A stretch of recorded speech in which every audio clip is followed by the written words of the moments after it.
нэг зүйлийг ялах хэрэгтэй. Авилга албан тушаалын гэмт хэрэгт өөрөө холбогдсон шалгагдаж байгаа.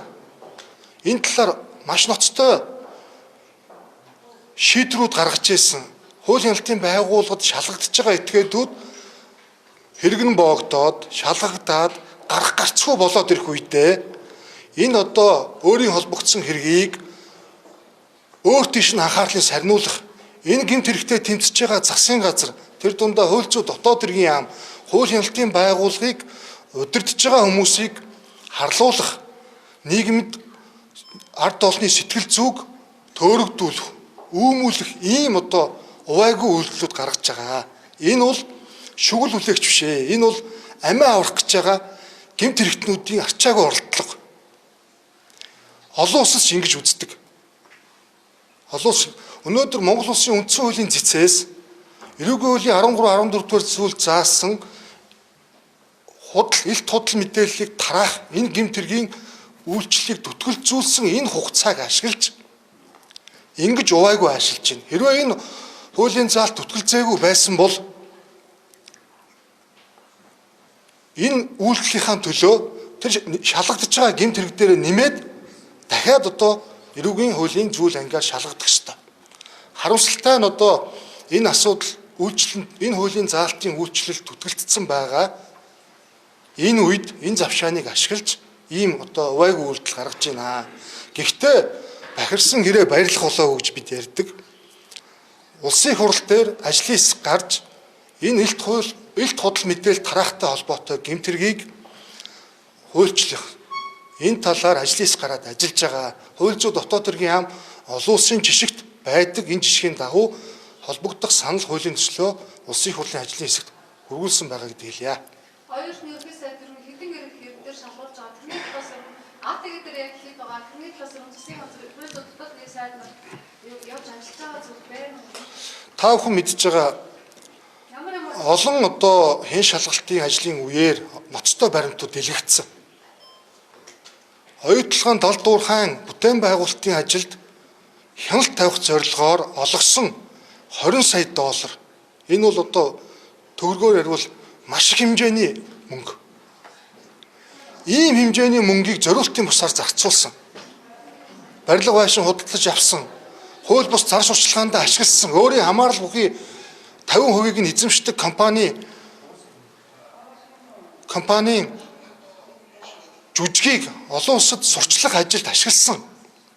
Эндээ гадаадын хуулийн этгээд иргэдийг ашигласан ийм одоо үйлдэлүүд илэрсэн. Энийг цагдаагийн байгууллага шалгаж авилгатай тэмцэх газар шилжүүлсэн.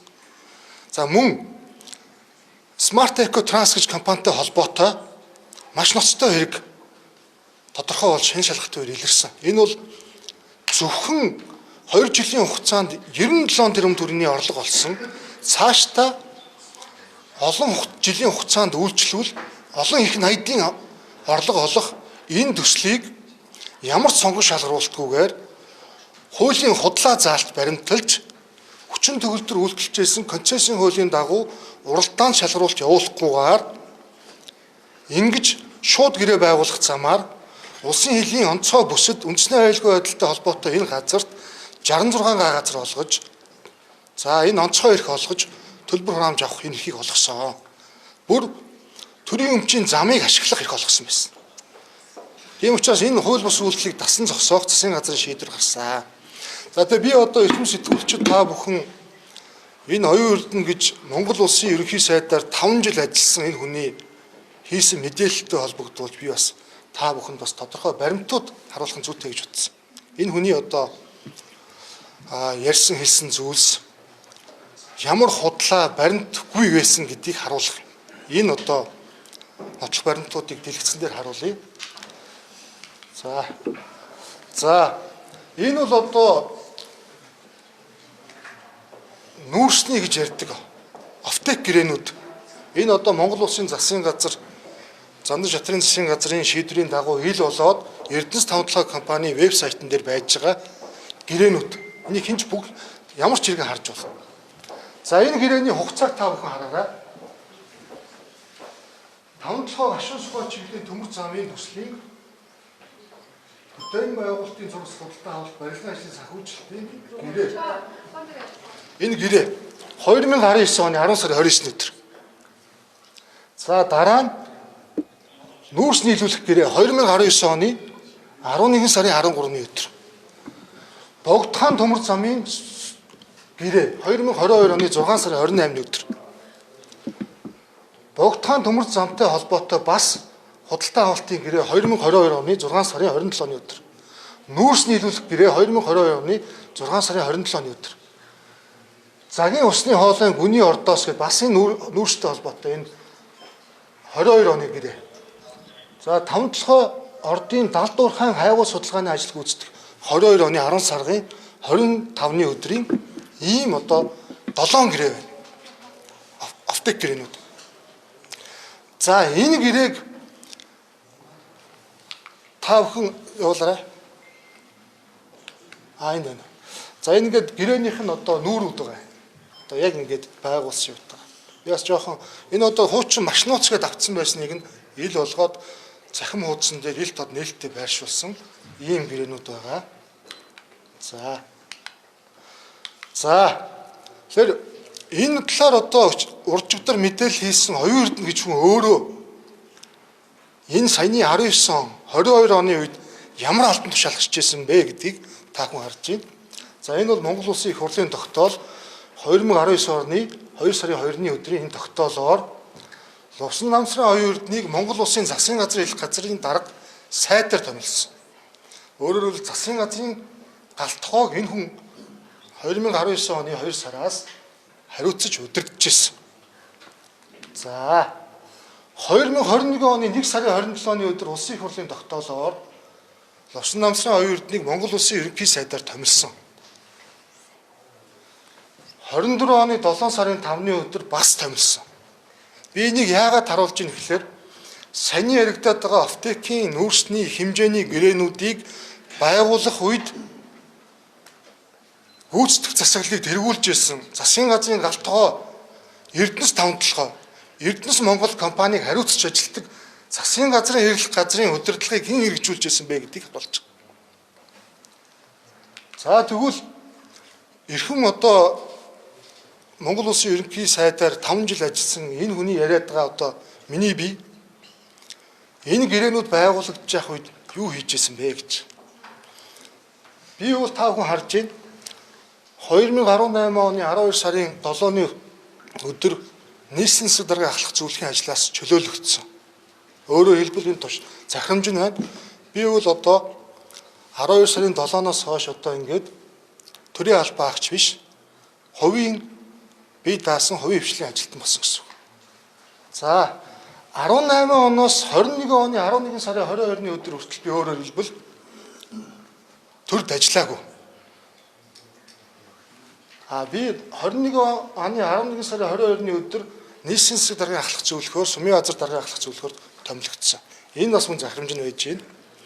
За энэ 18-аас энэ 18 оны 12 сараас 21 оны 11 сарын хооронд миний би юу хийж ирсэн бэхээр энэ одоо ийм Монголиас авсан миний нийгмийн даатгалын шимтгэлд төлсөн баримт энд байж байна. Одоо би өөрийн одоо үүсгэн байгуулалтсан манай одоо CT их сургууль гэдэг байгууллагад өдөр зөвлийн дараагаар ажиллаж ирсэн энэ одоо баримт нь энд байж байна. Цалин хөлс олгосон бүх баримтууд. Өөрөөр хэлбэл би төрд ажиллаж байгаа гэсэн. За энэ Баясгалан гэж одоо бод компани захирал хүнтэй энэ бод гэж компанид ажиллаж байсан, хуулийн зөвлөхөөр ажиллаж байсан гэж намайг хүтгсэн. За энэ талаар өчигдөр энэ Баясгалан гэж захирал би энэ одоо мөнх эрдэнэ гэж хүнийг манай компанид ажиллаж байгаагүй гэж өөрөө мэдгдэл хийсэн. За түрүүний баримтаар бас нотлогдно. Гэтэл манай компанид ажиллаж байсан тийм болохоор бүрийн засгийн газрын хэрэг хэрэглэх газар руу энэ хүний оруулаад энэ өндөр албан тушаал нууцын мэдээлэлтэй нь аваач тариад ийм ажил хийсэн байна гэж хэлсэн. Тэр бүгд нь манай компани ажиллаж байгаагүй. Хоёрдугаар энэ хэлбэрээр 11 тэрбум гэрээ байгуулсан гэж одоо хэлжээ. Тэгэхээр энэ та ерөөсөө тийм огт байхгүй гэдгээс 이걸 예술의 모든 사람으로서 있어 나시고요. За гэтэл Монгол улсын сайд засгийн газрын эрхлэх газрын дараагаар ажиллаж байсан энэ хэрэглэх газрын удирдлагын доор та бүхэн бүгд мэдчихэж байгаа. Одоо сайдрын хооронд маргаа яваад байгаа. Эрдэнэс Монгол, Эрдэнэс таван толгой компани хэрэглэх газрын удирдлагын доор ажилладаг. Бүгд мэднэ тийм ээ. Сэтгүүлчид та нар бол бүгдээрээ мэдээлэлтэй байд. Монгол улсын ерөнхий сайдаар 21 оноос ажиллаж байсан. 24 онд 25 оны 6 сар хүртэл ажиллаж байсан. Энэ хүн энэ таван толгой нүүрсний гэрээнүүдийг мэдэхгүй байна гэж байх уу? Харин тий. Өөрийнх нь одоо энэ юуны нээлтэн дээр явж байгаа энэ зураг нь байж байна. Хамт явж байгаа. За энэ оюун эрдэнэ гэж энэ хүний мэдэгдэлтээр дурдсан тэр хоёр компани ярьж байгаа. Гуравч компани ярьж байгаа. За би бас тусад нь ярья. Энэ Солонгонд мөнх партнерс гэх компани ярьж байна. За энэ бол хувьцаа эзэмшигчдийн энд нэр нь байж байна. Би энийг бас одоо та бүхэнд бас та бүхэн энийг open data мэдээллийн сайтаас чөлөөтэй авч болно. Өөрөөр хэлбэл би 2013 оны 5 сард мөн төрийн албанаас гараад 2014 оны 11 сар хүртэл хувьд ажиллах үедээ энэ компани захирлаар ажилласан. Гэтэ энэ компани би 14 оны 11 сар төрийн албанд буцаж орсноос хойш нэг ч үйл ажиллагаа явуулаагүй. Түрүү ярьсан тэр олон том тендерийн нүүрсний гэрээнүүд бүгдээрээ 19 онд байгуулагдсан. Өөрөөр хэлбэл энэ компаниас хойш бараг одоо 5 жилийн дараа байгуулагдсан байна. Энэ компани татан богцсон. Яагаад татан богцсон мэдээлэл нь өгч байна. Үйл ажиллагаа явуулаагүй санхүүгийн тайлангаа 8 болон түүнээс дээш улирал дараалан холбогдох санхүүгийн байгууллагад гаргаагүй учраас энэ компанийг татан буулгасан. Энэ бол хуулийн этгээдийн улсын бүртгэлийн тухай хуулийн 26-гийн 1 заасан заалт энд байж байна. Өөрөөр хэлбэл энэ компанитай холбоотой тендер, янз бүрийн үйл ажиллагаа явсан, орлого зарлага юу ч байхгүй. Энэ нөгөө төрийн албан агч нар нэг хувьд гарчлахаар одоо амьдрах хэрэгтэй нэг компани байгуулсан тэр нь тэгээ нөгөө олигтойч яваагүй тэгээ татан буугдсан юм л. Одоо ийм жишээг бол одоо Монголд олон хүмүүс ярьж чадах байх. Төрийн албанд байж гараад болоод ингээд. Тэгэхээр би энийг бас та бүхэн хэлье. Энэ Солонгонд мөнх партнерс компани бүх мэдээлэл нь хэл байгаа. Та нар open data руу ороод үзээрэй. Энэ үйл ажиллагаа явуулж байгаа Монголын ямар ч тендерт оролцож байгаагүй хуульч одоо хоёр хуульч нийлээ байгуулсан компани. Тэр нь ерөөсөө ямар ч үйлчлэгээ үзүүлэхгүй байсаар хагаад ингээд татан бugтцсан ийм компани. За энэний дараа тэр 11 тэрбум төгрөгтэй холбоотойгоо өмгөөллийн Legal Link CBA гэж компани энэ одоо бас open data дээр байж байгаа хувьцаа эзэмшлийн нэрсэн байж байна. Ийм хүмүүс хувьцаа эзэмшдэг юм байна. За энэ Отгон Баяр гэж хүний нэрийг оюун эрдэнэ ерхий сайд дурдсан. Энэ компани 5 толгой төмөр зам компанитай 2022 оны 8 сарын 30-ны өдөр буюу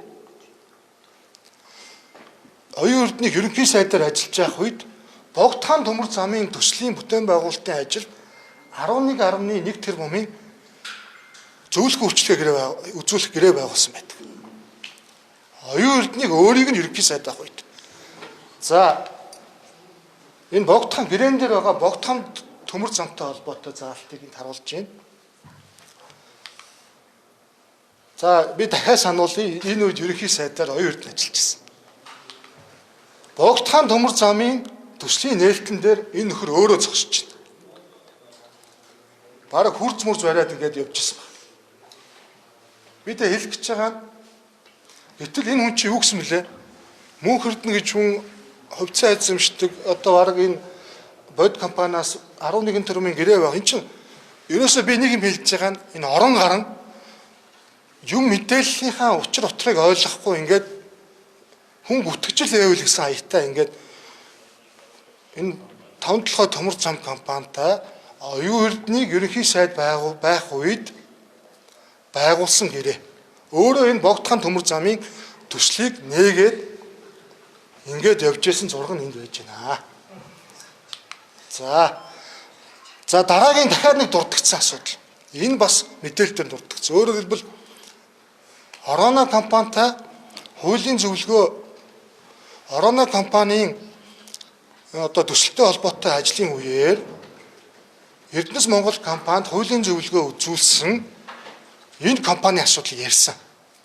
Тэгэхээр энэ компанийн хувьцаа эзэмшигч нар нь энэ бас ялгаагүй open data мэдээллийн сандар байж байгаа. За энэ компани зөвлөх үйлчилгээний гэрээ байгуулсан байдсан байлээ. Мөнгөн дүүний одоо 25% харж байна. 2024 оны 12 сарын 3-ны өдөр энэ хараа 307 сая төгрөгийн зөвлөх үйлчилгээний гэрээ. Би тэгэхэд одоо дахиад сануулъя. Энэ үед Монгол улсын ерөнхий сайдаар оюун эрдэнэ ажиллаж байсан. Энэ төслийн энэ одоо компанитай гэрээ байгуулах санал нь хууль зүйн дотоод хэргийн яамнаас ирсэн. Тэр үеийн хууль зүйн дотоод хэргийн сайд хэн байсан гэдгийг та нар мэдчихэж байгаа. Одоо хэн байсан та нар одоо мөн хөрдөн байсан уу, их хоёр байсан уу? За, тийм учраас би хэлж байгаа нь энэ баримт бүх юм няцааж байна. За, дахиад нэг зүйл хэлсэн. Намайг юу гэлээ нэг энэ Улаанбаатар хотын автозамуудын камерын мэдээлэл устгаж байна гэж ирсэн. Энэ Улаанбаатар хотын замын хөдөлгөөнийг хяндаг удирдлагын төв нийслэлийн харьяа байгууллага. Бүхэлдээ. Бүтэц бүх юмыг баталсан хотын даргын захирамж нь байж байна. Энэ хатуу хяналттай, хараа хяналттай хууль хяналтын байгууллагын ажилтг бүрэн амжилтсан ийм газар байдаг. Энэ байгууллагын талаарх мэдээллийг та бүхэн Улаанбаатар цэгмээр захин хуудас руу орж авч болно. Тийм учраас ийм одоо уур үндэсгүй мэдээлэл ярьж байдаг. Нөгөө талаасаа би дахиад нэг зүйл хэлэхэд энэ юу лээ нүүрсний гэрээ энэ хэмжээний нүүрсний гэрээтэй холбоотой мэдээллүүдийг устгасан гэж. Харин энэ засгийн газар бид энэ одоо хууль бус бүх гэрээнүүдийг ил тод нээлттэй болгосон. Та бүхэн мэдж байгаа. Өнөөдөр одоо Эрдэнэс 57 компани байгуулсан Харбины гэж гэрээнээс бусад бүх гэрээ ил тод нээлттэй байж байгаа. Харбины гэрээ яагаад ил тод болохгүй вэ гэхээр олон улсын гэрээ байгуулахдаа энэ мэдээллийг задруулах бол гэрээ байгуулсан нөгөө талаасаа зөвшөөрөл авахар хийсэн юм бэл. Ийм одоо арга зал хэрэгэлсэн. Тийм учраас энэ гацаад байгаа. Тэр хууль журмын дагуу явж байгаа. Тэгэхдээ би нэг зүйл хэлэх нь бүх гэрээг ил болгосон. Ил болцсон юмыг яаж нуудаалтлах вэ? Дээр нь би хэлэхэд хууль зүйн дотоод хэргийн яам, засгийн газрын эрэлх газар санаачлан боловсруулж төрийн нууцын тухай хууль, төрийн нууцын жагсаалт батлах тухай хуулийн төслийг боловсруулж улсын их хурлд өргөн мэдүүлсэн. Энэ хуулиар 882 албаны нууц ил нээлттэй болно. Төрийн нууц гэж ярьсан 500 энэ одоо буруу утсан байна. 574 төрийн нууц 200 болж хүрээ хязгаар нь буурж байгаа. Би ганцхан жишээ хэлэхэд түрүүний нөгөө энэ дээр яриад байсан энэ хараа. Энэ олон үндэсний бүтээн байгуулалт нэрээр том төслүүд нэрээр мега төслүүд нэрээр хулгайлж байсан, нууцлж байсан энэ бүх гэрээнүүд дахиж бидний өргөн барьсан хуулиар хизээж батлагдахгүй. Ийм далд нууц гэрээнүүд байгуулагдахгүй. Яагаад? Бидний өргөн барьсан хуулийн төсөл дээр энэ үндэсний аюулгүй байдлыг хангахад ач холбогдолтой үндэсний хэмжээний томоохон бүтээн байгуулалт дэд бүтцийн төслийн ажлууд энтэй холбоотой худалдан авах ажиллагааг нууцлан гэсэн тэр засгийн газрын тогтоолоор баталсан жагсаалт дээр байсан энэ мэдээллийг ил болгохоор хуулийн төслөд тусгасан байна. Тэгээ би энийг юу гэж хэлж ийм гэхээр энэ засгийн газар энэ хууль зүйн дотоод хэргийн яам бүх мэдээллийг ил тод нээлттэй болох, ард түмний мэдэх эрхийг хангах, хариуцлагатай шударга төрийг нийгэмд бий болгох ийм зорилго үйл ажиллагаа явуулж байна. За тийм учраас энэ одоо бидний энэ одоо гэмт хэрэгтэд тэмцэж байгаа энэ үйл ажиллагааг зогсоох, гацаах, өөр зүйл рүү чиглүүлэх, төөрөгдүүлэх энэ аливаа орлогод автахгүй. Энэ хүмүүст хуулийн дагуу хариуцлага хүлээл гэж Монголын нийгмийг цэвэрлэх, цэгцлэх, ёс зүй, хариуцлагын энэ хувьсгал хийх зорилттой хүнч байгаа. Цаашдаа энийг тууштай хэрэгжүүлнэ. Би дахиад хэлье. Энэ оюун эрдний яриад байгаа энэ мэдээлэлтэй холбоотой тэр гадаадд гарцсан байгаа.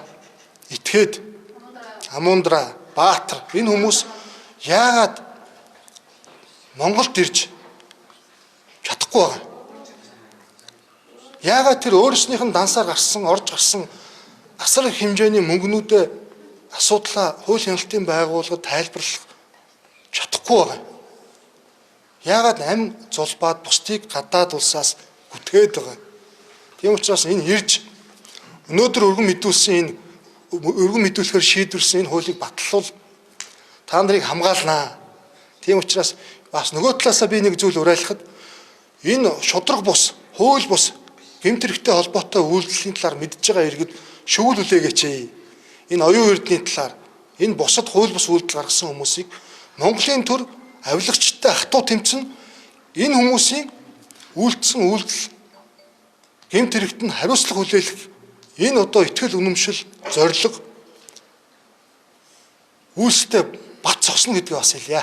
За. Хоёр асуулт байна. Хууль зүйн тусдаа тэрийг цагдаагийн албаар ажлын нөгөө цалингийн одоо 5 төгрөг шилжүүлсэн гэдэг дээр ямар тайлбарлах вэ?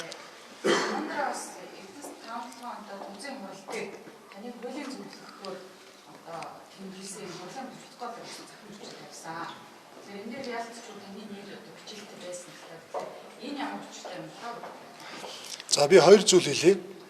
Нэгдүгээр хууль зүйн дотоод хэргийн яамнаас албан ёсоор энэ 5 тэрбум төгрөгтэй холбоотой мэдээллийг ил тод нээлттэй мэдээлсэн. Өөрөөр хэлбэл цагдаагийн албан агчдын одоо би цагдаагийн албан агчдын цалингийн сангийн хэмнэлттэй холбоотой мөнгийг хууль зүйн дотоод хэргийн сайдаас өгсөн чиглэлийн дагуу цагдаагийн ерхий газрын даргын тушаалаар нийт цагдаагийн албан агчдад 10 гаруй мянган албан агчдад тус бүр 600 мянган төгрөгийн урамшуул олгосон байсан нь тэр ил тод нээлттэй тушааланч байлаа мэдээлэл гарсан байгаа. Тэрнээс тавх мэдээлэл аваарай. Тэр шилэн данстай холбоотой асуудлыг тэр шилэн данс хариуцдаг сангийн яам тэр холбогдох хүмүүсээс нь асуугаарай. Миний би энэ талаар ямар ч мэдээлэл вэ гэдэг л. Тэр саяны хоёр дахь асуултанд хариулахад тэр одоо ямар хуурамч баримт хаанаас бүрдүүлээд хаанаас цацаад байгааг би мэдэхгүй. Миний би ямар нэгэн Эрдэнэс тавталгай компани тузын хуралд оролцож байгаагүй. Би засгийн газрын хэрлэх газарт олон жил ажиллахдаа Эрдэнэс тавталгай компаниар шагааж үзээгүй. Тийм учраас та бүхэн нэг зүйл хэлэхэд Эрдэнэс тавталгай компани тэр тузын хуралд нь суусан хүмүүсээс та нар очиж асууж хэрэгтэй шүү дээ. Үгүй харин тийм тэр хаанаас одоо ер нь юмыг чи хуурамчаар хийж эдгэрч ер нь маш одоо ирээ цээргүй юу ч хийж мэдэх болсоо дээ ш. Тийм учраас та бүхэн тэр Эрдэнэс тавталгай компани тузын гишүүдгээд байгаа тэр гаруй зурцсан хүмүүс байлаа ш. Тэдрээс нь асуугаач. Одоо эн чинь бол та нарын яг одоо бэлэгийн хийх ёстой ажиллах байхгүй. За. 2004-2006 оны 15 голомт банкнд ажиллахдаа ер нь төдий даатад хаалцгаа боксруу ажиллаж байгаа явцдаа. Дээрээс нь ер нь засгийн газрын хурлааны цаг дээр хувь улс төрчийнхөө өөрийгөө хамгаалсан мэдээллийг хийж байгаа нь өөрөө хэрэгжүүлж өгсөй зүйл гэж та эрсдэлч юм байна. Дээрээс нь 2019 оны 11 сарын 12-ны тэр төжийн бодлого байгаагүй гэж мэдүүлж байгаагүй гэдэг үүсгэж байгаа гэсэн үг юм уу? Огт байгаагүй гэж шилжиж шүү. Байгаагүй гэдэг үүсгэж юу гэсэн үг вэ? За огт байгаагүй нэгдүгээрт, хоёрдугаарт тэр тийм. Одоо тийм учраас та бүхэн тэр талаарх мэдээллийг тэр тузын хурлын суусан гишүүдээс нь асуугаач. Тэр хүмүүс чи одоо нэр устдаагаа гар үсгтэйгээ байж л ш. Тэндээс нь асуух хэрэгтэй. Эцээдээ нэг асуулт засгийн газрын уралдаануудаа Нэг зүйл хэлээ уучлаарай. Уучлаарай. Дээрээс нь шүүгэл хууль чинь одоо энэ 7 хоногт ингээд эхлүүдээр тавигдаад байгаа ган баяр гэдэг хүнийг гарч ирэхлээр нь хамгаалтанд авч байгаа мэдүүлэг авах байгаа одоо олон нийтэд мэдээлэл өгүүлж байгаа тэр хүнийг хамгаалж байгаа. За ийм одоо нэг талыг барьсан илт худлаа асуултанд хариулахгүй. За би нэг зүйлийг хэлье. Баримт яриач гэсэн. Би баримтыг хангалттай танилцууллаа. Та бүхэн харсан баг. Энэ баримтуудыг та бүхэн шүүж тунгаа. Хоёрдугаар та бүхэн энтэй холбоотой яригдаад байгаа асуудлаар тэр хуралдан суусан тузын гишүүдээс асуу. Тэр хүмүүсээс лавлаач ээ. Мэдээлэл өгөн гэсэн та тэгээд шууд одоо нүүр төлөвлөд уулзаач. Гэхдээ ерөөсөө өнөөдрөөс нэг зүйл хэлье. 7 хоногт нэг цагдаагийн байгууллагад 30 орчим мянган гомдол мэдээлэл өгдөг. Өнөөдөр Монгол улсын иргэн хуулийн этгээд хууль бус үйлдэл эс үйлдэлтэй холбоотой ямар ч асуудлаар хуулийн хяналтын байгууллага мэдээлэл гаргаж болно. Энийг хуулийн байгууллага шалгаад ном журмаар нь л шийдэх ёстой. Бид нэг зүйлийг зориуд зохон тэмдэглэж хэлэх гэж байгаа нь одоо бүгдээрээ нэг зүйл дээр анхаарцгаая.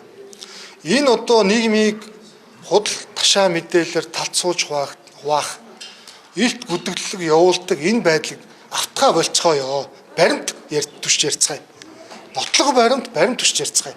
Тэрийг хууль хяналтын байгууллагад тэр асуудал нь шуурхай шалгаж шийдвэрлэх боломжийг олгоё.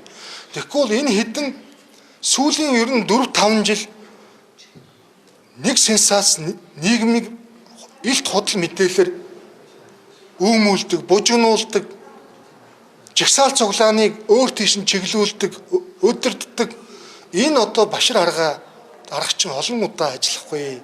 Одоо Монголын нийгэм залуучууд хэрсүү болсон жинхэнэ авилагч хинбэ? Жинхэнэ эрх мэдэлтэй албан тушаалтай байх үед нь ямар хууль бус үйл ажиллагаанууд явагдсан хинбэ гэдгийг ард түмэн мэдж байгаа. Тийм учраас ард түмнийг шүүж тунгаах хууль хяналтын байгууллагууд ажиллаа их энэ боломжоор бүгдээрээ хангая. Тэгээ би одоо энэ өнөөдрийн мэдээлэлээ дуусгая. Баярлалаа.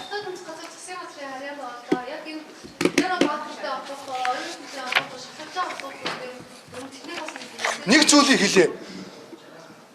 Хууль хяналтын байгууллагууд эрүүгийн хэн шийдвэрлэх тухай хуулийн дагуу гэмт хэргийн талаар гомдол мэдээллийг шалгахдаа хинээс чараад тусаар шалгадаг. Энэ талаар гомдол мэдээллийг гаргах, хүргэх эрх нь бүгдэд байгаа. Энийг хуулийн дагуу нотлох баримтын дагуу шалгаад энэ хэн нэгэн хөндлөнгөөс нөлөөлөх ёсгүй. Энэ хэн нэгний харьяа байгууллага биш, мөрдөгч прокурор шүүх хараа тусаар бие дааж үйл ажиллагаагаа явуулах ёстой. Тийм учраас энийг та бүхэн зөв ойлгоорой. Нэгдүгээрт, хоёрдугаарт энэ одоо авилагчтай улгаачтай тэмцэж байгаа тэмцэл үргэлжил нэ. Илүү хатуу, илүү хуулийн дагуу шуурхай ажиллах болно гэдэг хэлье. Баярлалаа.